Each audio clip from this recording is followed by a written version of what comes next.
अस्सलाम वालेकुम। उम्मीद है आप सभी अच्छे होंगे। लोगों का मानना यह है कि वो खुद जो काम करते हैं वो सही है, पर वो किसके मुताबिक सही है अगर पूछा जाए तो वो कहते हैं मैं अपने मुताबिक सही हूँ।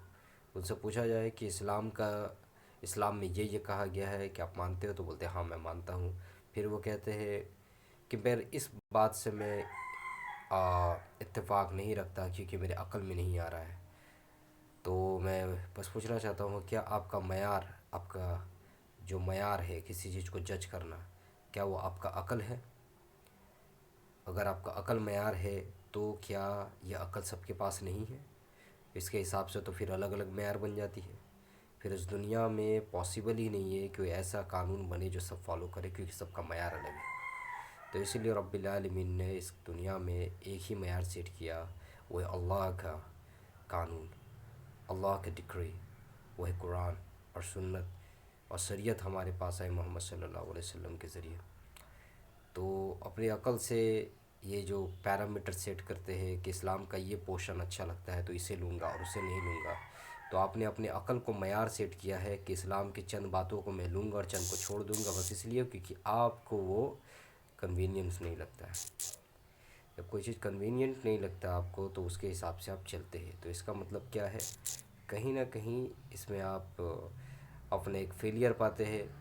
मुझे पर्सनल लॉस है, इसके वजह से हम इस तरह की कटौती करते हैं। सो इट्स फेयर इनफ कि हर इंसान सब्जेक्टिवली चीज़ों को चूज़ करता है, इसमें कोई बुराई नहीं है। पर कहने का मतलब ये है कि ये क्लेम फिर एक अपने आप में एक लॉजिकल फैलेसी है जब ये कहते हैं कि मैं कुरान की और सुन्नत की बातों के हिसाब से चलता हूँ, पर एक्चुअल ऐसा नहीं है।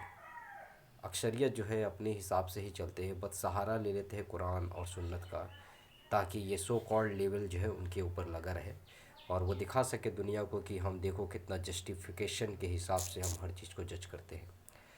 पर एक्चुअल ऐसा नहीं है।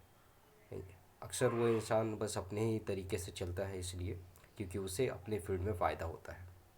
मिसाल के तौर पे एक बंदा अगर कुछ एम्प्लॉयज़ को अपने यहाँ काम पे रखता है, तो हो सकता है उसे इबादत के लिए वो कुछ वक्त दे दे, हो सकता है उसको और 2 रुपया ये ज़्यादा दे दे, मैं मिसाल दे रहा हूँ।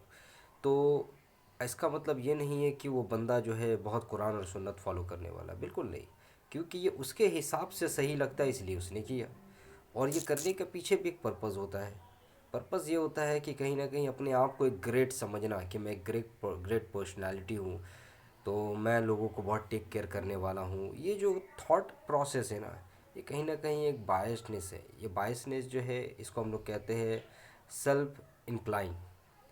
तो जब सेल्फ इंक्लिनेशन जब लोगों में होंगी, जब खुद की नफ्स की जो नफ्सी ख्वाहिशात जो है उसको हम इस्लामिक कॉन्टेक्स्ट में जोड़ देते हैं और कहते हैं कि ये है इस्लाम का कानून, असल में इस्लाम का कानून कभी था ही नहीं। वो तुम्हारी बनाई हुई दिमाग की कोई बीमारी हो सकती है भाई, जो तुमको ऐसा लगता है कि ये इस्लामिक कानून है। इस्लामिक कानून तो ऐसा है नहीं।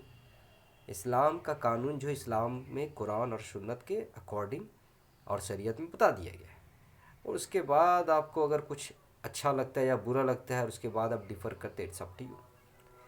खैर, मेरा मोटा मोटी ये कहने का मतलब है कि अक्सर जो इंसान को लगता है ये सही है, और वो बस यूँ कहते हैं कि एक स्टैंड बाई लेते हैं कुरान और सुन्नत को कि मैं तो सही साइड पे हूँ। चलो अच्छी बात है, ये लेनी भी ज़रूरत है, ईमान का मामला है।